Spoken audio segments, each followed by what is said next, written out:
ये था जी हमारा अगला प्यारा सा प्रिंट, जिसकी मुझे कोई समझ नहीं आ रही थी कि मैंने कैसे डिज़ाइन करना है इस रंग बिरंगे से प्रिंट को, क्योंकि इसके अंदर ना कलर्स बहुत ज़्यादा थे। तो मैं सोच में पड़ गई कि यार इसके ऊपर अगर हम डिज़ाइनिंग भी करेंगे तो वो बहुत ओवर लगेगी। अगर हम इसको बिल्कुल सिंपल स्टिच करते हैं तो फिर वो मज़ा नहीं आता जो हम अपने ड्रेस में देते हैं। तो क्या करूँ आखिर ऐसा कि ये प्यारा सा सूट बन के रेडी हो जाए। चले जी दिखाते हैं आपको कि हमने इस सूट को कैसे डिज़ाइन। कॉपी पेंसिल पकड़ी और बैठ गए जी स्केच करने के लिए। स्केच करते करते करते जहन में आया चलिए जी कटवर्क स्टाइल बनाते हैं। कटवर्क स्टाइल बनते हैं। अब देखिए स्क्रीन पे ये मैं ड्रॉ कर रही थी। हमेशा ऐसे ही होता है, जब भी मैं अपना कोई ड्रेस डिज़ाइन करती हूँ सबसे पहले उसका स्केच ड्रॉ होता है, ठीक है। जब स्केच ड्रॉ हो जाता है तो फिर वर्कर को समझाना और उसको एक्सप्लेन करना बहुत आसान हो जाता है। इसके बाद फिर जैसे ये स्केच पूरा होगा फिर आपने मुझे बताना है कि मेरा फाइनल प्रोडक्ट आपको स्केच से अच्छा लगा या स्केच ज़्यादा अच्छा लगा। दोनों में से आपने सारी चीज़ें मुझे एक्सप्लेन करनी है। और जहाँ तक मेरा ताल्लुक है, आप में से अक्सर पूछ सकते हैं भाई बहन जी आप कौन है, हु आर यू। तो मैं अपने आपको इंट्रोड्यूस करा दूं कि मेरा नाम है गुल नसीम। मेरे बहुत सारे प्यारे प्यारे से सब्सक्राइबर हैं जो मुझे ऑलरेडी जानते हैं, ठीक है। बाय फेस नहीं जानते, लेकिन मेरी आवाज़ जैसे ही सुनते हैं कहते हैं ये है जी गुल नसीम। तो मैं भी ये चाहती हूँ कि आप मेरी आवाज़ से मुझे पहचानें, मेरी आवाज़ दूर तक जाए और पूरी दुनिया मेरी आवाज़ सुने और हम उनको बताएं कि हम पाकिस्तानी आर्टिस्ट कैसे कपड़े डिज़ाइन कर सकते हैं। आई रियली होप कि इंशाल्लाह एक दिन वो आएगा। अच्छा, इस ड्रेस में आप सिंपल ये देख लें कि मेरा थीम ये था कि मैंने सिर्फ दामन को, क्योंकि दामन जा रहा था अंडर शर्ट और थी ओवरकोट स्टाइल में मैंने ये ड्रेस स्टिच किया था, तो कुछ इस तरीके से स्केच मेरा रेडी हुआ था। अब इसको अंदर मैंने हीरे मोती कैसे लगाने हैं ये मेरे पे था। अब मैं क्वेश्चन सोच रही थी यार इसको मैं एक्सप्लेन कैसे करूँगी। बहरहाल उसके बाद हमारा कटिंग का प्रोसीजर आ गया। कटिंग में सिंपली ये होता है कि सबसे पहले आपको कपड़े को आयरन करना होता है। श्रिंक पहले कर लेते हैं क्योंकि इससे फिर साइज़ में बहुत फ़र्क आता है। अगर आप पहले स्टिच कर दे बाद में श्रिंक करें तो साइज़ ऊपर नीचे हो जाता है। यार ये नहीं हम करते, हम अपने कस्टमर्स को जो साइज़ बताते हैं ना उसके अकॉर्डिंग ही स्टिच होता है। अच्छा, अब ये देखिए अब ये कटिंग हो रही है यहाँ पे। अगर आप में से किसी को कटिंग नहीं आती ना तो कमेंट सेक्शन में नीचे लिखे कि भाई कटिंग भी सिखाएं इसकी, तो मैं आपको कटिंग भी इसकी बताना शुरू कर दूँगी। असल में ना हमारे पास वक्त नहीं होता, ऑर्डर इतने ज़्यादा होते हैं अल्हम्दुलिल्लाह, अल्लाह का शुक्र है लाख लाख कि वो ना फिर हमें रिकॉर्डिंग का टाइम नहीं मिलता। मैंने एक स्पेशली एक असिस्टेंट हायर की है इस मकसद के लिए कि वो सिर्फ वीडियोज़ को रिकॉर्ड करेगी। उससे ये होगा कि हमारे पास डाटा होगा और मैं आपको डाटा जो है ना, ओए पंखा चल गया, तो डाटा जो है ना वो डेली बेसिस पे अपलोड कर सकते हैं। एक मिनट यार ज़रा अजानी हो जाए, मैं फिर आपसे बात करती हूँ।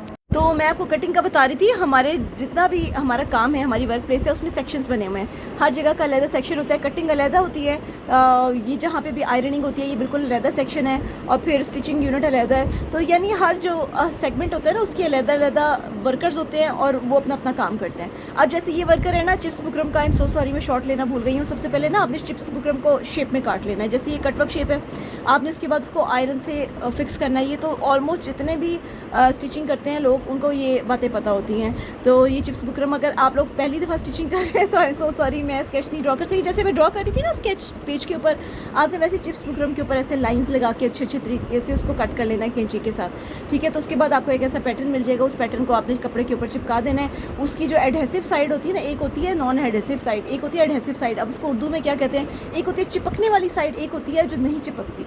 तो जो चिपकने वाली साइड होती है उसको उल्टा रख के उसके ऊपर आयरन चला देते हैं। इट्स वेरी इजी, जो लोग स्टिचिंग करते हैं आई ऑलरेडी नो कि उनको पता होता है। अच्छा, यहाँ तक आपने ये स्टेप कंप्लीट करके अब अगला स्टेप होगा ना हमारा, वो होगा इसको फोल्ड करना और उसके ऊपर सिलाई लगाना। अब ये देखिए दोनों जो दूसरा पल्ला है वो भी इसी तरीके से रखा जा रहा है। अच्छा, इसमें क्योंकि अब हमने इन दोनों के दरमियान में पट्टियों को सेट करना है जो बार डिज़ाइन है, इसलिए फिर मैंने वो वाला स्टेप जो है ना उसको फास्ट फॉरवर्ड कर दिया है कि अब ये आप इसमें कट लगाएंगे। आप कट लगाते लगाते अगेन उसकी शेप को अचीव करेंगे। जब आप अचीव कर लेंगे ना तो फिर आपने इन दोनों सेगमेंट अलग अलग किए हैं, जैसे ये अलग हो गए, इनके दरमियान में बार्स को फिट करना है। इन बार डिज़ाइन कहलाता है ना। बार डिज़ाइन का मतलब होगा यार बार्स जैसे जंगले होते हैं, जंगले वाला डिज़ाइन। अब देखिए ये बाहर वाली पट्टी जो हमने इस तरीके से अचीव कर लिया, अच्छे तरीके से तरपाई वगैरह करके उसको बना के साइड पे रख लिया, और दूसरी तरफ भी हम लोगों ने इसी तरह चिप्स बुकरम से कटवर्क लगा के उसको रेडी कर दिया। अब टाइम हो जाएगा ये पट्टियाँ तैयार करने का। अब ये देखिए इस तरीके से मेरी वर्कर जिस तरह से रख के आपको दिखा रही है बिल्कुल ऐसे ही ये लगेगी। अब ये स्टिचिंग यूनिट में आ गया और स्टिचिंग यूनिट में अब इसके अंदर ये बार्स लग रही हैं। जब ये बार्स लग जाएंगी तो इसका फाइनल प्रोडक्ट तो आपको आगे देखना पड़ेगा, और आप इंशाल्लाह मेरा पेज भी फॉलो करेंगे और आप मेरा यूट्यूब का चैनल भी फॉलो करेंगे और आपको ये काफ़ी हसीन लगेगा इंशाल्लाह। चले देखते हैं कि हमारा जो फाइनल प्रोडक्ट है वो आगे जाके कैसा बनता है। यहाँ पर देखिए ये वाला जो एक सेगमेंट होता है जिसमें स्टिचिंग में बार्स का डिज़ाइन इनकॉर्पोरेट करते हैं, वो बहुत ज़्यादा सफाई से बनाया जाता है। अगर इसमें बार्स ऊपर नीचे लग जाए या टेढ़े मेढ़े हो जाए, फासला कम ज़्यादा रख दिया जाए या गुलाई में उसको सही से मोड़ा ना जाए तो फिर वो बड़ा अजीब सा डिज़ाइन बन जाता है। आप सादे से सादा सूट भी पहने ना, असल बात होती है सफाई की। मेरी कुछ वर्कर्स के हाथ में बहुत सफाई है अल्हम्दुलिल्लाह, और कुछ जो है ना वो भी ट्रेनिंग हो रही है। ज़ाहिर है हर एज की बच्चियाँ हमारे पास आती हैं, तो कुछ बच्चियाँ तो मुझे हैरान कर देती हैं। एक दफ़ा एक बच्ची थी 14 साल की बच्ची, कमाल। आप सोचेंगे 14 साल की बच्ची इतनी ज़बरदस्त, मेरी पावरफुल बच्ची है ना वो, आई लव हर। तो वो उसके हाथ में जो हुनर है, हाथ चूम लूँ मैं उसके इतना प्यारा वो स्टिच करती है। तो ऐसी 14-14, 15-15 साल की बच्चियाँ हमारे पास स्टिच भी करती हैं, सीखती भी हैं। अच्छा, ये अब आप जो है ना इसको, ये पूरा कंप्लीट होते हैं मैं नेक्स्ट विज़िट आपको दिखाती हूँ। अब यहाँ पर हमारा हो गया था ये बार डिज़ाइन तैयार। अब बार डिज़ाइन तैयार करने के फ़ौरी बाद जो नेक्स्ट हमारा स्टेप है वो है एम्ब्रॉयडरी यूनिट में जाने का। अब इसके अंदर हम कर रहे थे कढ़ाइयाँ करने के बाद अब आप देखिए इसके अंदर जो मैंने ये शाइनी फैब्रिक लगाया है, पहले इसको कट किया है फ्लोरल पैटर्न में। कट करने के बाद उसको कढ़ाई से जोड़ा है। कढ़ाई से जोड़ने के बाद इसके ऊपर मल्टी रंग की कढ़ाई करवाई है। अब आप बताएं कितने स्टेप से गुजरा है। फिर अगर कोई मुझे कहे कि सिस्टर आय अल्लाह इतना महंगा जोड़ा, तो यार मुझे बड़ा दुख होता है, अंदर तक दिल मेरा दुख जाता है जब मुझे कोई कहता है कि महंगा है। ये 5500 का 3 पीस विद स्टिचिंग है। हम आपको इतनी सारी मेहनत, इतनी सारी एम्ब्रॉयडरी, इतना सारा फ़ाइन कपड़े की तरफ से, मेरी तरफ से तो गारंटी कर लें।